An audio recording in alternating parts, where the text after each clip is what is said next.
እዚህ ጋር የምታዩት ወጣት ራሱን ለምን እንደሆነ ታሪኩ ልንገራችሁ። ካሮል ማኮን ይባላል። የዋይልድ ላይፍ ፎቶግራፈር ነው። ብቻውን ራቅ ወዳለ ጫካ ውስጥ ካምፕ እያደረገ ለተወሰኑ ወራቶች ቆይቶ እንስሳቶችና የተፈጥሮ ገጽታዎችን ፎቶ አንስቶ በጓደኞቹ ኤርፕሌን ወደሚኖርበት ከተማ ይመለስ ነበር። አባቱ በዚህ ነገር ይጨነቃል። የሆነ ጊዜ ካሮል ምንም ሳይነግረው ወጥቶ ለወራት ይቆያል። አባትየው ተጨንቆ ለፖሊሶች ልጅ ጠፋ ብሎ አመልክቶ እንዲፈልጉት ያደርጋል። ካሮል ከሄደበት ያነሳችን ፎቶ ይዞ ሲመለስ ፖሊሶች ያገኙትና አባቱ ጠፍቷል ብሎ ሪፖርት አድርጎ እንደነበር ይነግሩታል። እሱም የስራው ባህሪ እንደሆነና አባቱ ስላላወቀ እንደሆነ ይነግራቸውና ወደ አባቱ ጋር ሄዶ ከዚህ በኋላ ምንም ያክል ጊዜ ወጥቼ ብቀር እንዳትጨነቅ ለስራ ጉዳይ ነው የሚሄደው ብሎ ይነግረውና ያሳምነዋል። ካሮል እንደተለመደው ፎቶ ለማንሳት ወደ ኖርዘርን አላስካ በግል ኤሮፕሌን ከፍሎ ይሄዳል። ቦታው በሐይቅ በጫካዎችና በትላልቅ የበረዶ ተራራዎች የተከበበ ነበር። በአካባቢው ምንም አይነት ሰው አይኖርም። ካሮል አነስ ያለችውን ድንኳን ዘርግቶ ዞር ዞር እያለ ተፈጥሮ እያደነቀ እስኪመሽ ፎቶ ማንሳት ጀመረ። ሲመሽ ያመጣውን ምግብ አውጥቶ እየበላ ስላያቸው ነገሮችና ስላሳለፈው ነገር ዳይሪው ላይ ይጽፋል። በዚህ አይነት መልኩ ለ5 ወራት ቆየ። ጓደኛው ሊወስደው የሚመጣበት ቀን ደረሰ። የጓደኛው ኤርፕሌን ትንሽ ስለነበረ የያዝኩትን ዕቃ መቀነስ አለብኝ ብሎ አሰበ። የያዘውን የሽጉጥ ቃላዎችና አላስፈላጊ የሚላቸውን ዕቃዎች ወርውሮ ሐይቅ ውስጥ እየከተታቸው እንዳለ ተኩላ ሲጮህ ሰማ። ለማንኛውም ብሎ የሽጉጡን ቀላ አስቀመጠ። ካሮል ሰማዩን እያየ ጓደኛውን መጠባበቅ ጀመረ። ምንም የኤርፕሌን ድምጽ ሆነ ምልክት የለም። እስኪመጣ ድረስ ብሎ አሳ ማጥመድ ጀመረ። ያጠመደውን አሳ ጠብሶ እየበላ ምን ገጥሞት ይሆን እያለ ማሰብ ጀመረ። ቀኑ እየመሸ መጣ። ይመጣል የሚል ተስፋው እየቀነሰ ቢመጣም ይመጣል እያለ ራሱን ያጽናና ነበር። ፀሐይዋ ገባች።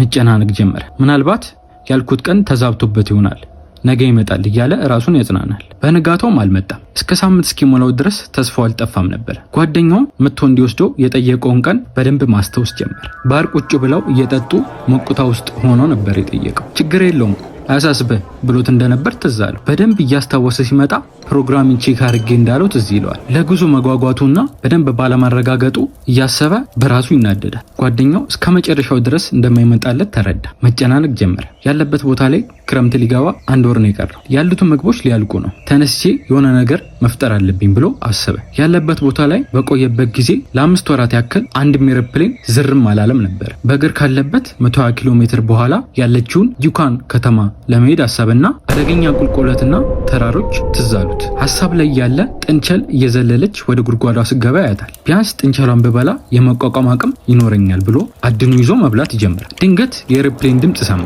አላመነ። ቀና ሲል እውነትም ኤሮፕሌን ነው። ደስ አለው። ሮጦ የሚያንጸባርቀውን ብርቱካናማ ቦርሳውን ይዞ ከፍ አድርጎ ማወዛወዝ ጀመረ። አብራሪው አየው። እሱ ወዳለበት እያበረረ መምጣት ጀመረ። ካሮል ወደሱ እየመጣ እንደሆነ ሲያው ደስ አለው። አንድ እጁን ወደ ላይ ከፍ አድርጎ ዘለለ። ኤሮፕሌኑ ወደሱ መጣና አዙሮ መንገዱን ቀይሮ ወደ ሌላ አቅጣጫ ታጥፎ ሄደ። ባለበት ደርቆ ቀረ። የተፈጠረው ማመን አልቻለም። ያደነኛል ያለው ኤሮፕሌን ጥሎት አይኑ እያየ ሄደ።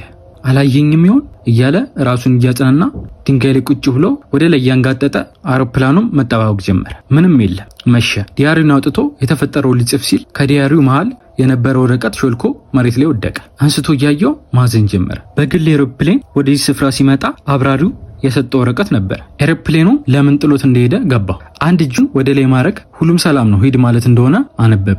ልቡ ተሰበረ። ጥሎት የሄደው ኤሮፕሌን እንዲመለስ ተስፋ ማድረግ ጀመረ።